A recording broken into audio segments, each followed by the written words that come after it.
بسم اللہ الرحمن الرحیم۔ میرا نام ڈاکٹر میرعابد ہے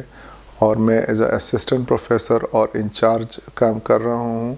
انسٹیٹیوٹ آف کڈنی ڈیزیزز حیات آباد میڈیکل کمپلیکس میں۔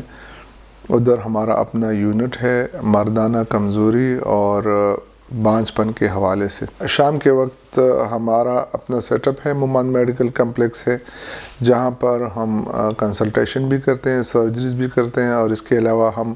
سپم فریزنگ کرتے ہیں اور آئی وی ایف ایکسی جسے عام فہم زبان میں ٹیسٹ ٹیوب بیبی کہتے ہیں، ان کا علاج بھی کرتے ہیں۔ اکثر پیشنٹس میرے پاس آتے ہیں اور وہ پوچھتے ہیں پیشاب کے قطرے آتے ہیں یا منی کے قطرے آ رہے ہیں، یا اسٹیمولیشن جب شوق میں بندہ آ جاتا ہے تو قطرے آتے ہیں۔ تو یہ مختلف قسم کے قطرے ہوتے ہیں، اور جب انسان پیشاب کر لیتا ہے تو اس کی پیشاب کی نلکی میں 10 سے 15 تک قطرے رہ جاتے ہیں، کیونکہ یہ پیشاب کی نلکی لمبی ہوتی ہے بہت، یہ جو باہر جتنی ہوتی ہے اس سے زیادہ تو یہ اندر کی طرف ہوتی ہے، کہ مثانے سے لے کر پیشاب کی نلکی تقریباً 20 سے 25 سینٹی میٹر تک ہوتی ہے۔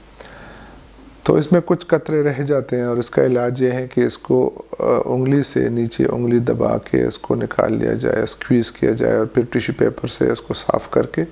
پانی سے دھو لیا جائے، تو اس سے کوئی وہ نہیں تھی۔ بعض اوقات شوق کے قطرے ہوتے ہیں، شوق کے قطرے جب کسی تصویر کو دیکھ کے یا مووی کو دیکھ کے یا کچھ ذہن میں ایسے خیالات آ جائے تو اس کی وجہ سے شوق کے قطرے نکل جاتے ہیں، تو یہ کوئی بیماری نہیں۔ لیکن بدقسمتی سے ہماری سوسائٹی میں یہ مشہور ہو چکا ہے کہ اس کی وجہ سے مردانہ کمزوری پڑ جاتی ہے، یا کمر میں کمزوری، درد،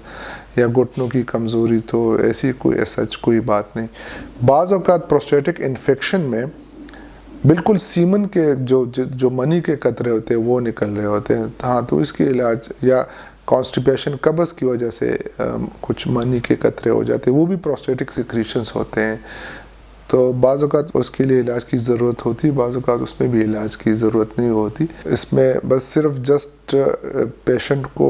یہ سمجھانا پڑتا ہے کہ یہ سچ، یہ خود بذات خود یہ کوئی بیماری نہیں ہے، نہ اس کی وجہ سے کوئی کمزوری پڑ جاتی ہے انسان میں۔ بعض اوقات انلارج پروسٹیٹ کی مریض کا جب پروسٹیٹ بڑا ہو جاتا ہے تو اس کی وجہ سے بھی قطرے آتے ہیں، تو یہ وجہ ہوتی ہے کہ جو پروسٹیٹک یوریترا ہے وہاں پر پیشاب کے بعد بھی کچھ قطرے رہ جاتے ہیں، تو یہ بھی انلارج پروسٹیٹ کی ایک علامت ہوتی ہے، اور اس کے ساتھ اگر دوسرے تکالیف بھی ہو، پیشاب کا رک کے آنا، تو پھر اس کے لیے ہم سرجری کرتے ہیں۔